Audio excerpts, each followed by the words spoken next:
ओम शांति। ओम शांति। ओम शांति। 14/12/24 प्रातः मुरली। ओम शांति। बाप दादा मधुबन।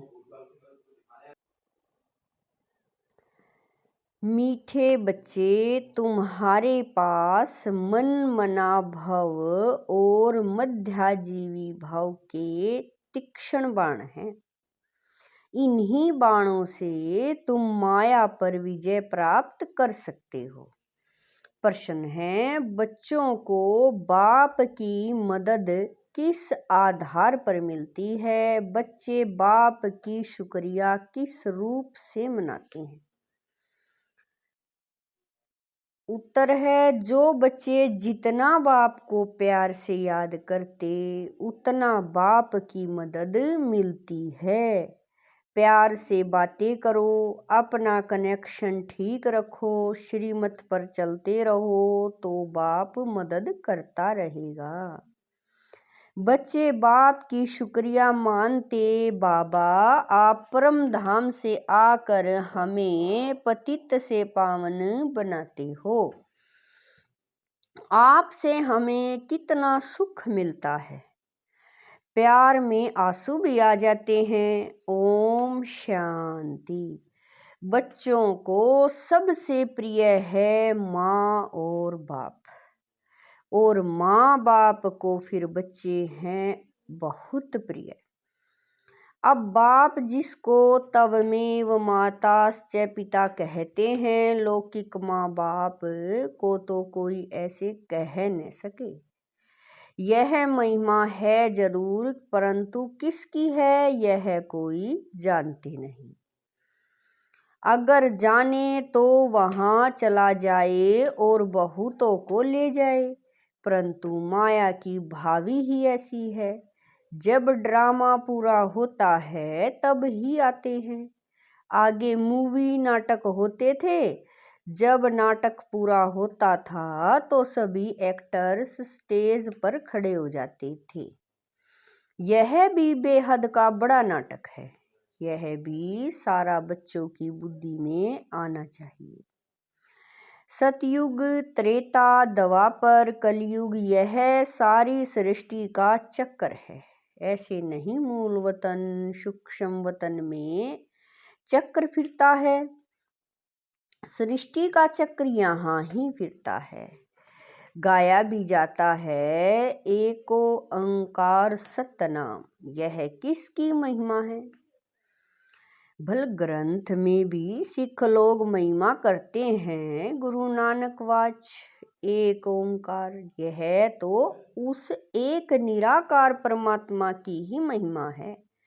परंतु यह लोग परमात्मा की महिमा को भूल गुरु नानक की महिमा करने लगते हैं।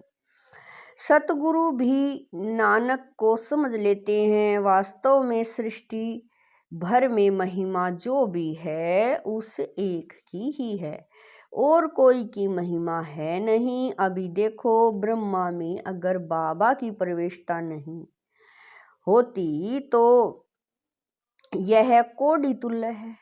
अभी तुम कोड़ी तुल्य से हीरे तुल्य बनते हो परम पिता परमात्मा द्वारा। अब है पतित दुनिया। ब्रह्मा की रात्रि, बाबा कह रहे हैं ब्रह्मा की रात्रि।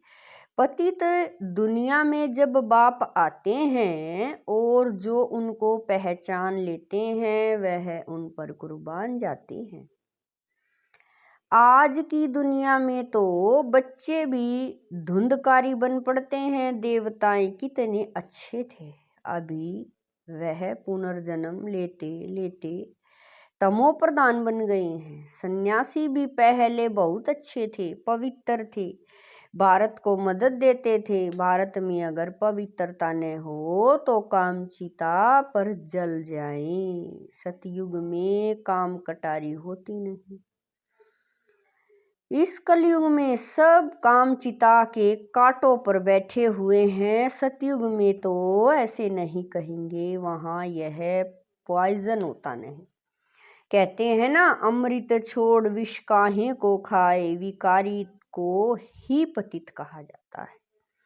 आजकल मनुष्य तो देखो 10-12 बच्चे पैदा करते रहते हैं, कोई कायदा ही नहीं रहता है। सतयुग में जब बच्चा पैदा होता है तो पहले से ही साक्षात्कार होता है, शरीर छोड़ने के पहले भी साक्षात्कार होता है कि हम यह शरीर छोड़ जाकर बच्चा बनूंगा। और एक बच्चा ही होता है, जास्ती नहीं।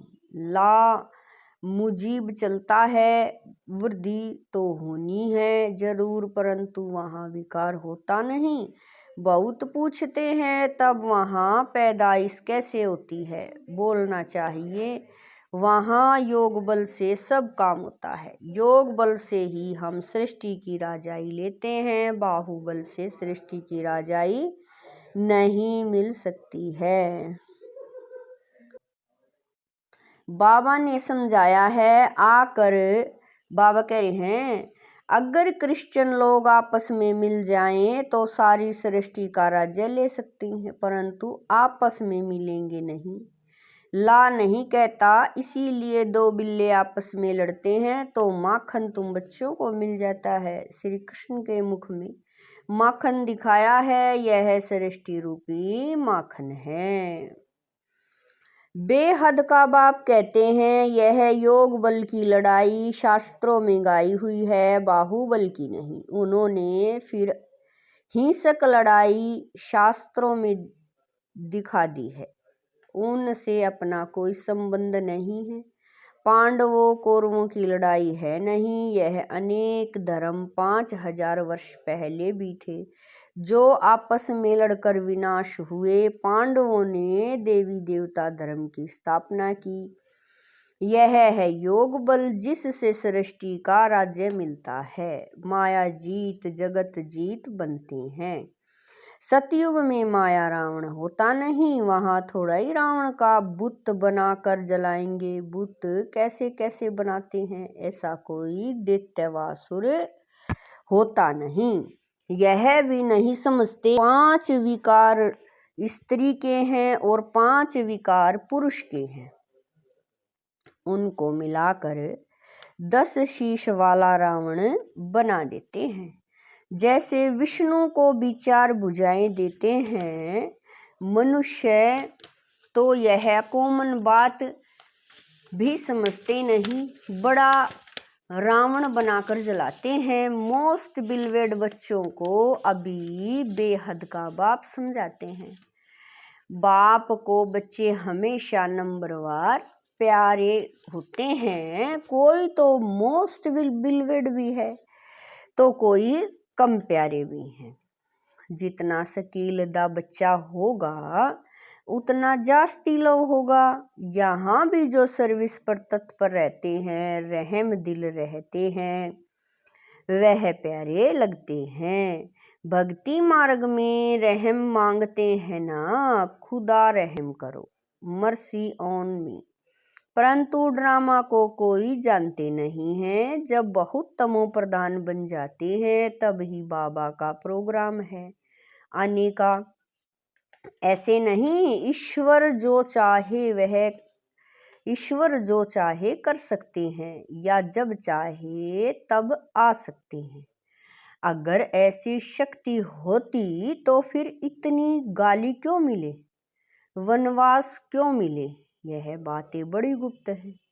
श्री कृष्ण को तो गाली मिल न सके, कहते हैं भगवान यह नहीं कर सकता, परंतु विनाश तो होना ही है।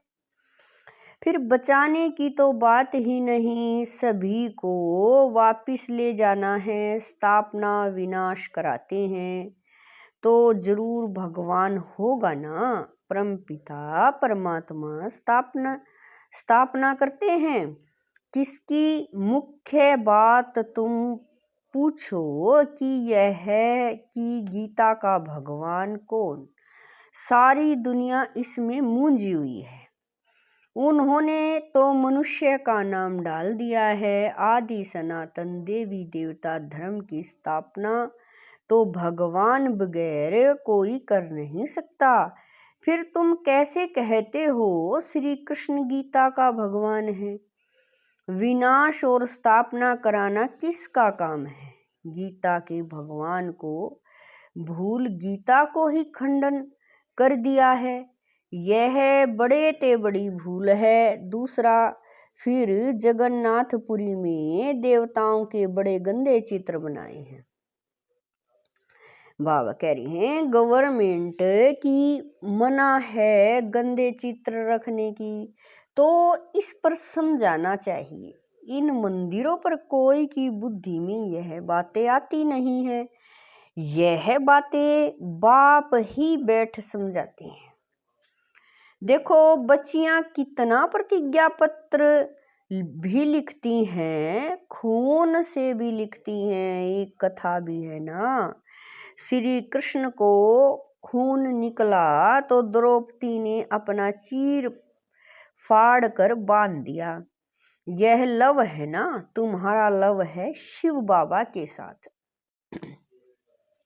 इनका ब्रह्मा का खून निकल सकता है, इनको दुख हो सकता है, लेकिन शिव बाबा को कभी दुख नहीं हो सकता, क्योंकि उनको अपना शरीर तो है नहीं। श्री कृष्ण को अगर कुछ लगे तो दुख होगा ना, तो उनको फिर परमात्मा कैसे कह सकते? बाबा कहते मैं तो दुख सुख से न्यारा हूँ। हाँ, बच्चों को आकर सदा सुखी बनाता हूँ। सदा शिव गाया जाता है।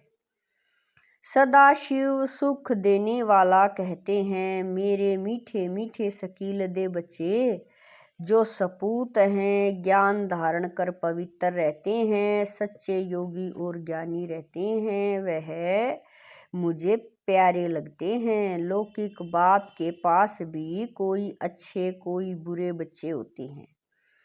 कोई कुल को कलंक लगाने वाले निकल पड़ते हैं, बहुत गंदे बन जाते हैं। यहाँ भी ऐसे हैं। आश्चर्यवत बच्चा बनंती सुनंती कथंती फिर फारकती देवंती। इसीलिए ही निश्चय पत्र लिखवाया जाता है, तो वह लिखत फिर सामने दी जाएगी। ब्लड से भी लिख कर देते हैं, ब्लड से लिख कर प्रतिज्ञा करते हैं। आजकल तो कसम भी उठवाते हैं, परंतु वह है झूठा कसम। ईश्वर को हाजिर नाजिर जानना, अर्थात यह भी ईश्वर है, मैं भी ईश्वर कसम उठाता हूँ। बाप कहते हैं अभी तुम प्रैक्टिकल में हाजिर नाजिर जानते हो। बाबा इन आँखों रूपी खिड़कियों से देखते हैं। यह पराया शरीर है, लोन पर लिया है। बाबा किराएदार है। मकान को काम में लाया जाता है ना, तो बाबा कहते हैं मैं यह तन काम में लाता हूँ। बाबा इन खिड़कियों से देखते हैं, हाजिर नाजिर हैं। आत्मा जरूर ऑर्गन्स से ही काम लेगी ना। मैं आया हूँ तो जरूर सुनाऊंगा ना। ऑर्गन्स यूज करते हैं तो जरूर किराया भी देना पड़ेगा। तुम बच्चे इस समय नरक को स्वर्ग बनाने वाले हो। तुम रोशनी देने वाले, जागृत करने वाले हो, और तो सब कुंभकर्ण की नींद में सोए पड़े हैं। तुम माताएं जगाती हो, स्वर्ग का मालिक बनाती हो। इसमें मेजोरिटी माताओं की है, इसलिए वंदे मातरम कहा जाता है। भीष्म पितामह आदि को भी तुमने ही बाण मारे हैं। मन मना भाव मध्याजीवी भाव का बाण कितना सहज है। इन्हीं बाणों से तुम माया पर जीत पा लेते हो।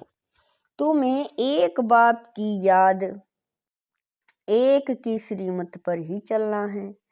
बाप तुम्हें ऐसे श्रेष्ठ कर्म सिखलाते हैं जो 21 जन्म कभी कर्म कूटने की दरकार ही न पड़े। तुम एवर हेल्दी एवर वेल्दी बनते हो। अनेक बार तुम स्वर्ग के मालिक बने हो, राज्य लिया और फिर गवाया है। तुम ब्राह्मण कुलभूषण ही हीरो हीरोइन का पार्ट बजाते हो। ड्रामा में सबसे ऊंच पार्ट तुम बच्चों का है, तो ऐसे ऊंच बनाने वाले बाप के साथ बहुत लव चाहिए। बाबा आप कमाल करते हो, न मन न चित्त, हमको थोड़ा ही पता है। हम सो नारायण थे, बाबा कहते हैं तुम सो नारायण अथवा सो लक्ष्मी देवी देवता थे, फिर पुनर्जन्म लेते लेते असुर बन गए हो। अभी फिर पुरुषार्थ कर वर्षा पाओ, जितना जो पुरुषार्थ करते हैं साक्षात्कार होता रहता है। राजयोग एक बाप ने ही सिखलाया था, सच्चा सच्चा सहज राजयोग तो तुम अभी सिखला सकते हो। तुम्हारा फर्ज है बाप का परिचय सबको देना, सभी निधन के बन पड़े हैं। यह बातें भी कल्प पहले वाले कोटों में कोई ही समझेंगे। बाबा ने समझाया है, सारी दुनिया में महान मूर्ख देखना हो तो यहाँ देखो। बाप जिनसे 21 जन्मों का वर्षा मिलता है उनको भी फारकती दे देते हैं, यह भी ड्रामा में नूंद है। अभी तुम स्वयं ईश्वर की औलाद हो, फिर देवता क्षत्रिय वैश्य शूद्र की औलाद बनेंगे। अभी आसुरी औलाद से ईश्वरीय संतान बने हो। बाप परम धाम से आकर पतित से पावन बनाते हैं, तो कितना शुक्रिया मानना चाहिए। भक्ति मार्ग में भी शुक्रिया करते रहते हैं, दुख में थोड़ा ही शुक्रिया मानेंगे। अभी तुमको कितना सुख मिलता है, तो बहुत लव होना चाहिए। हम बाप से प्यार से बातें करेंगे तो क्यों नहीं सुनेंगे, कनेक्शन है ना। रात को उठकर बाबा से बातें करनी चाहिए। बाबा अपना अनुभव बतलाते रहते हैं, मैं बहुत याद करता हूँ। बाबा की याद में आंसू भी आ जाते हैं। हम क्या थे, बाबा ने क्या बना दिया। तत्व में तुम भी वह बनते हो। योग में रहने वालों को बाबा मदद भी देते हैं। आप ही आँख खुल जाएगी, खटिया हिल जाएगी, बाबा बहुतों को उठाते हैं। बेहद का बाप कितना रहम करते हैं। तुम यहाँ क्यों आए हो? कहते हो बाबा भविष्य में श्री नारायण को वरने की शिक्षा पाने आए हैं, अथवा लक्ष्मी को वरने लिए यह इम्तिहान पास कर रहे हो। कितना वंडरफुल स्कूल है, कितनी वंडरफुल बातें हैं। बड़े ते बड़ी यूनिवर्सिटी है, परंतु गॉडली यूनिवर्सिटी नाम रखने नहीं देते हैं। एक दिन जरूर मानेंगे, आते रहेंगे, कहेंगे बरोबर कितनी बड़ी यूनिवर्सिटी है। बाबा तो अपने नैनों पर बिठाकर तुमको पढ़ाते हैं, कहते हैं तुमको स्वर्ग में पहुंचा देंगे। तो ऐसे बाबा से कितनी बातें करनी चाहिए, फिर बाबा बहुत मदद करेंगे। जिनके गले घुटे हुए हैं उनका ताला खोल देंगे। रात को याद करने से बहुत मजा आएगा। बाबा अपना अनुभव बतलाते हैं, मैं कैसी बातें करता हूँ। अमृत वेले बाप बच्चों को समझाते हैं, खबरदार रहना, कुल को कलंकित नहीं करना। 5 विकार दान में दे दिए, वापिस नहीं लेना। अच्छा, मीठे मीठे शकील दे बच्चों प्रति माता पिता बाप दादा का याद प्यार और गुड मॉर्निंग। रूहानी बाप की रूहानी बच्चों को नमस्ते। हम रूहानी बच्चों की रूहानी माता पिता बाप दादा को दिलवा जान शिकवा प्रेम से याद प्यार गुड मॉर्निंग नमस्ते। ओम शांति। मेरे बाबा मीठे बाबा प्यारे बाबा, लाख लाख शुक्रिया मेरे बाबा। धारणा के लिए मुख्य सार है, नंबर 1, बाप का प्रिय बनने के लिए रहम दिल बन सर्विस पर तत्पर रहना है। सपूत आज्ञाकारी बन सच्चा योगी व ज्ञानी बनना है। नंबर 2, अमृत वेले उठ बाप से बहुत मीठी मीठी बातें करना है, बाप का शुक्रिया मानना है। बाप की मदद का अनुभव करने के लिए मोस्ट बिलवेड बाप को बड़े प्यार से याद करना है। वरदान है, सदा उमंग उत्साह में रहे, मन से खुशी के गीत गाने वाले अविनाशी खुश नसीब भवे। वरदान है, सदा उमंग उत्साह में रहे, मन से खुशी के गीत गाने वाले अविनाशी खुश नसीब भवे। आप खुश नसीब बच्चे अविनाशी विधि से अविनाशी सिद्धियां प्राप्त करते हो। आपके मन से सदा वाह वाह की खुशी के गीत बजते रहते हैं।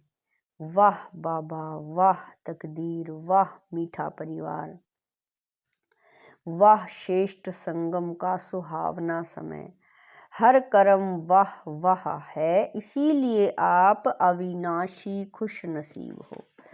आपके मन में कभी कोई, बाबा कह रहे हैं, आपके मन में कभी वाई आई क्यों मैं नहीं आ सकता।